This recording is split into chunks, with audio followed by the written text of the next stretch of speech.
Continuando con la explicación de los bloques de la MB4200, el último bloque que nos faltaría por explicar sería el bloque de disparo y elementos adicionales.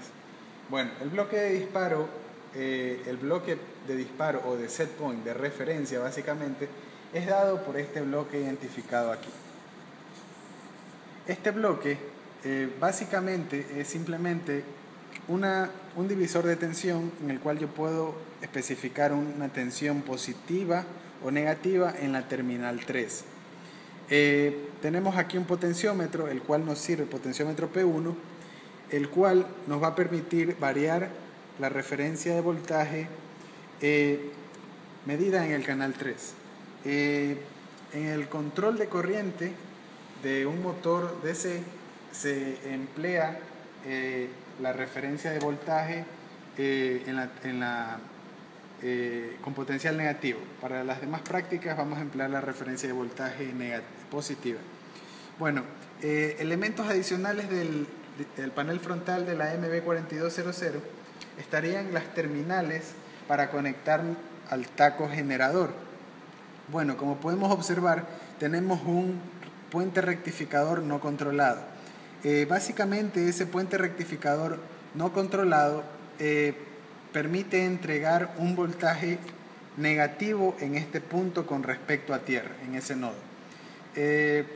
Más detalles se darán en el experimento relacionado al control de velocidad del motor DC mediante el método de I por R.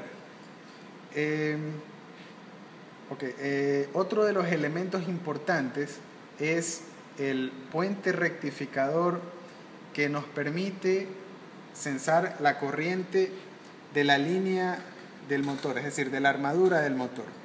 Entonces, tendríamos aquí un transformador de corriente, dado de que no podría ser transformador de voltaje, porque para medir un voltaje yo necesitaría conectarme a dos puntos de potencial diferentes. Y dado que estos son puentes rectificadores, yo necesito que el voltaje de alimentación de 220 voltios llegue a ambos puentes con la misma amplitud. Por lo tanto, este elemento básicamente en sus terminales no cae un voltaje considerable. Por lo tanto, es un transformador de corriente. Es decir, cuando me conecto a una línea en serie con una carga, yo lo que empleo ahí y tengo una bobina, generalmente es un transformador de corriente. Bueno, continuando con la explicación, esta corriente se refleja en este circuito, el cual permite un aislamiento para poder tener diferenciados el circuito de fuerza con el circuito de control, ¿no? Bueno, entonces esa corriente sirve para posteriormente hacer una realimentación de la corriente hacia el sensor, hacia el bloque controlador de la corriente del motor. Dado que todo bloque controlador requiere una señal real y una señal de set point. Entonces aquí se observa un punto de suma, por ejemplo.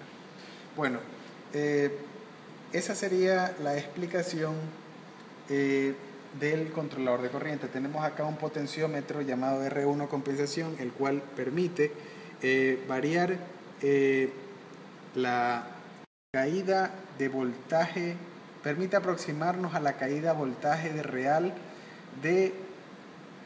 del voltaje que cae en la resistencia de armadura, ¿no? Dado que eso es empleado para hacer el control I por R.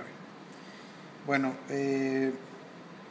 esas serían las terminales. Una terminal más importante también es la terminal UA, la cual nos va a permitir realimentar el voltaje de las terminales del motor en la armadura.